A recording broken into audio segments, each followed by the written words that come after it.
xilban ubax taariikh warsan oo kala soo mustaqbal media markii xiga wax ka mid tahay xildhibaanada golaha shacabka bal korna ugu horeyn sharciga maanta xirmaamulka bangiga dhexe la ansixiyay iyo aragtida sida kula tahay adigu bismillaahir rahmaanir rahiim bini aadanka aragtidiisu way kala duwanaan kartaa fikradiisa qof walba fikrad ayuu yeelan karaa laakiin aniga tayda ahaan waxaan rabaa wadankan waxa soo maray dad badan oo hantidii qaranka dhacay waana la wada ogyahay gabadha masaakiinta dariiqa fadhida waxay wax ku leedahay ayaa la dhacaa daily waxa jirta wasiir dawlihii hore ee maaliyadda in uu markuu asaga wasiir dawlaha ahaa inay ansixiyeen kambaniga airportka haysta ayaga ansixiyay xukuumadii hore dawladii hore xukuntay oo Turki ah waxa haddana la siiyay Turki dekadiya la siiyay waxa marka dhacday in dalkii hantidiisii qaranka ee boqolkiiba boqol isla laab dalkii ay soo gashay anoo jecel in qof Soomaali oo muwaadina la siiyo shaqada haddana waxa waaye aaminkii ayaa la la'yahay dalku hore inuu u shaqeeyaa la rabaa adduunka isdhexgalaa la rabaa horumar inaan gaarnaa rabnaa adduunka waxaa jira bangiyada adduunka way isku xiran yihiin waana isla shaqeeyaan deemaan lagu leeyahay dalka sideena looga cafinayaa hadda anaga hantideena dib u cunayno oo qaadanayno marka waxay noqotay hadda aniga Soomaali Canadian ka imid Canada markii burburkii ay dhacday oo collapse u dhacay dhaqaalihii gudoomiyaha bangiga ee Canada waxa qaatay oo uu shaqadiisii qaatay inuu shaqeeyo Ingiriiska oo haddana ka shaqeeya gudoomiyaha bangiga ugu sareeya ee Ingiriiska waa nin Canadian ah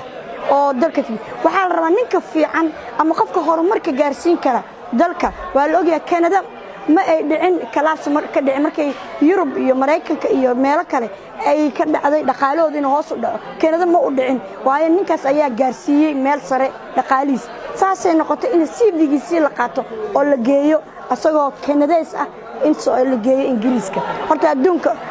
bangiyada kambaniyasha waaweyn waa international waxa la rabaa in adduunka uu ka shaqeeyaan waxa jirto kambaniyasha Toyota kale iyo waxa bangiyaasha iyo waa loo tartamaa adduunka marka in la yiraahdo la cusuriyeeyo dalka ma la rabo dhalinyaradeena waxaan ognahay Soomaaliya baasaboor Ramaano bala taagin leeyihiin waxaan rabnaa dibadda inaan aadno ma carruurteena rabnaa inaan dhibaateeno oo dibadda la yiraahdo dadkan dad ay ogol yihiin ma jirtaba mideeda kale bangiga maxkamadda ugu sareyso heeg nin Soomaaliyeed ayaa madax ka ah waxaad ogtihiin shacabka Soomaaliyeed in gabar Soomaaliyeed baarlamaankii Mareykanka maalin dhaweed loo dhaariyay waxaad ogtihiin wasiirka immigrationka inuu yahay Canada inuu yahay nin Soomaaliyeed yahay marka anaga Sweden waxaan ku leenahay xildhibaanaan ku leenahay adduunka waxaan ku leenahay xildhibaanaan ku leenahay London aan ku leenahay marka adduunkiiba dadkeeni qaadanayo shaqeynay anaga inaan niraan horumar baan ku gaareynaa waxaan kaga baxaynaa dhibaatada hadda ku jirno oo adduunku waan aqoonsanayaa si dhaqaalaheena kor ugu kaco in maanta laga soo horjeesto waxa waaye waa fikrad shacabkana laga dhaadhiciyo been laga dhaadhiciyo ninka xildhibaanada qaar kamida waa ninkii dhahaayay 30 milyan baan 30 jir baan 30 milyan baan haystaa wiligaa xoolo iyo hanti ku dhex jiray 30 sheegtay 500 kun ma hayst marka waxa weeyaan dalka in la wada dhaco rag raba ayaa laga hortaagan yahay waxa la rabaa in hantida qaranka ay kor u kacdo aqoonsiga bangigeena in hor u kaco bangigeena ma shaqeeyo waa ogtiin waa buul anoon ka xumeyn xawaaladaha jecel xawaaladaha Soomaaliyeed iyo fikradaha Soomaaliya ay keensatay laakiin bangigeena Swift code wax la yiraahdo xataa malaha oo adduunka uu ku aqoonsan maanta waa farxad in adduunka aan la jaan qaadayno wax marka qodob hadda waxa la bedelay oo dastuurka ku yaalay oo ahaa in bangiga dhexe uu tartami karo xilka qaban karo qof Soomaali oo kaliya waxaan hadda laga dhigay in bangiga dhexe uu tartami karo xil uu qaban karo qof kasta iyadoo aan la xadidin oo Soomaali kaliya aan lahayn suurtagalnimada marka ah in qof ajnabi uu ka shaqeeyo marka bangiga dhexe ee Soomaaliya marka waa mid nuucaan horta qof kasta oo waxa la yiri bini aadana waxa laga yaabaa inuu qof kale oo muslim yimaado qof Soomaaliyeed la tirkeed inuu yimaado laakiin qof experience u leh oo adduunka wax ka keeni kara oo adduunka ay aqoonsan yihiin inuu san karasho sameeyay ma wili wax magacaaban ma jirto no wax been abuur waaye qofkii sharcigiisii oo la codeynin oo la hagaajinin qof in la magacaabo horta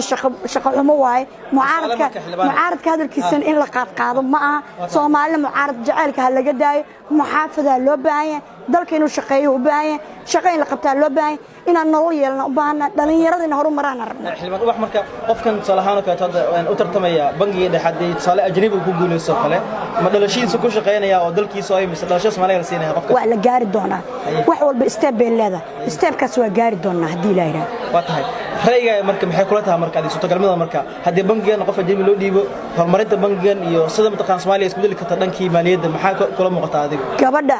loo dhaariyay baarlamaanka Mareykanka kutubkii muslimka ayay ku dhaaratay anoon dhahayn kutub kale iyo ajnabi kale ha lagu dhaarto laakiin shaqada siday tahay ayaa loo wadaaya dhinaca kale xataa adiga xildhibaan ay ka soo jeeda galmudug arimihii galmudugna oo tahay wili waa qasan tahay oo xildhibaanadii maamulkii galmudug laba qayb ay kala jaban yihiin bal galmudug marka dhankeeda marka ay xildhibaanadiina golaha shacabka maxay ka qorsheysan maxay kula muuqataa maamulkaas anigu qodob baan ka hadlayaa galmudug aan ka soo jeedaa state sare waa state aad u wanaagsan dad qiimo badan ay ka soo jeedaan waxaan aad aan hadda u hambalyeynaya wasiirka amniga oo shalay soo bandhigay cudud ciidan iyo isku tashiga waxayna mudan yihiin in la taageero dhammaan galmudug iyo dhammaan Soomaaliyeed in la taageero si meelaha yararka ah oo la haysto shabaabka naga haysto si looga qaado shabaabka waxa la og yahay galmudug inay lahayn meel shabaab degan yahay san lahayn meeshaas jirtaa tahay dadkii xoreeyayna waa dadka hadda soo bandhigay ciidankooda iyo hubkooda waan taageersanahay wasiirka amniga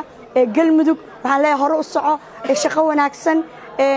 galmudugna ha isku tashato dalkana ha laga wada shaqeeyo gacmo wada jira lagu wada shaqeeyaa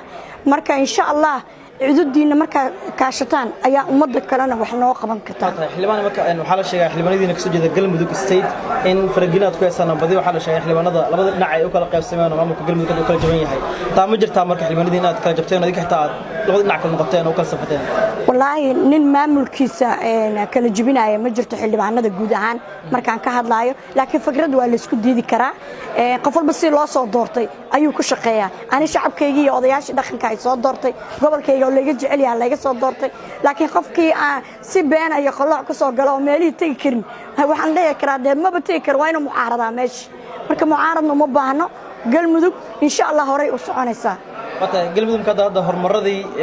sidoo kale iyo sidoo maamul wanaagii kama jiro oo maamulkii kala jaban yahay madaxweyne xafna iyo madaxweyne xabaas laba dhinac kala shaqeynayaan halku maxay idin kula muuqdaa xildhibaanadiina marka federaalka ay ka soo jeeda galmudug state wallahi xildhibaanada federaalka waa ku sheegay waa kala maqan yihiin waa kala jaban yihiin waxbay kala fikrad duwan yihiin bini'aadanka dhanaana saas ku dhisan maaha in la iswada raaco laakiin maamulkaas hal maamula jira insha Allah kan kale iyo waxa jirana waa isku imaan doonaa waa liishin doonaa wax dhibaatana ma jirto conflict interest baa jira laakiin dhibaato ma leho galmudug way hagaagaysaa horeyna u soconaysaa qof loo joojinaayana ma jirto